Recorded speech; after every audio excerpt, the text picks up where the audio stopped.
Hello po sa inyong lahat mga kabarya, nandito na naman po ako si Pinoy Coin Hunter para atin pong pag-usapan ang tungkol dito sa isang Philippine coin na ibinebenta ng isang online seller dito kung saan ay isa po itong 5 piso na commemorative coin. Ito po ay ang commemorative coin na tinatawag po na bagong bayani. Kaya yan, ito po yung kanyang overside.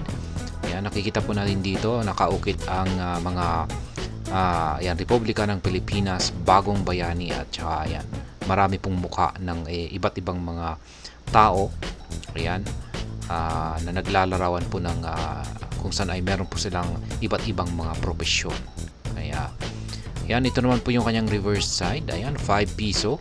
Ayan, at isang pamilya at saka may isang eroplano sa himpapawid. Papakita po ito na ayan, parang isang pamilya po na ayan, mangingibang bansa. Kaya ayan, check po natin yung mas kompletong detalye po nito dito kay Numista. Ayan, mas malinaw po yung kuha or sample dito ni Numista. Kaya ayan po talaga yung ganyan po talaga yung kanyang itsura. Meron lamang po itong taon na 2014 at gawa po ito sa material na nickel brass.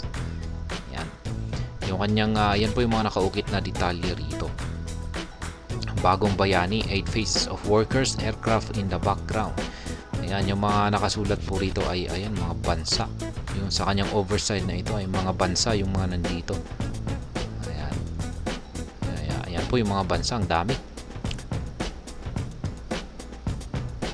Ayan, yung gilid po niya ay plain lamang po at meron po siyang tatak na pi. Siya po yung ito po yung nagpapahiwatig na ito po ay na mint or nagawa sa BSP Security Plant Complex. Ayan yung ayan, wala po siyang ayan, dito po pala. Yung presyo po nito ay nasa mga 27 to 120 pesos base po rito sa presyo ni Numista. Yan, mga minimum price lamang po ito, kaya ayan, yung talagang aktual na presyo po nito ay malamang ay mas mataas. Sa kadalasan po ay mas mataas. Kaya ayan, ngayon ay atin na pong alamin kung magkano ba ang presyo ni online seller dito sa kanyang 5 piso commemorative coin na ito. Ayan, 2014 commemorative coin na tinatawag pong bagong bayani.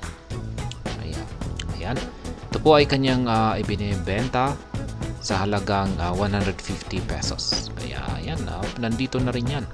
Malapit na rin po rito sa presyo ni Numista. Kaya yun nga lang at damaged po ito. Yan, damaged 2014 5 peso commemorative Philippine coin collectible, Republika ng Pilipinas, bagong bayani, limited edition coin sa vintage old money currency collector, Peso Bank Central ng Pilipinas, collection limited token currencies. Yan, heavily used, good for collection, 150 pesos, pero mukhang yung damage lamang po niya rito ay ito, yung nangitim dito. Mukhang sa tingin ko ay hindi po yan considered na damage. Yan, ito po nangitim. Yan, sa tingin ko ay parang hindi naman po yata kalawang ito. Pwedeng linisin ito pero sa tamang paraan. Yan, may tamang paraan po para linisin yan at matanggal yan. Pero pag wag po nating lilinisan yan sa paraan na magagasgasan yung ating barya na ito. Kaya ayan, sa tingin ko naman okay naman po yan. Hindi naman po yan considered na damage. Ayan, at mukhang parang hindi naman po siya kalawang. Parang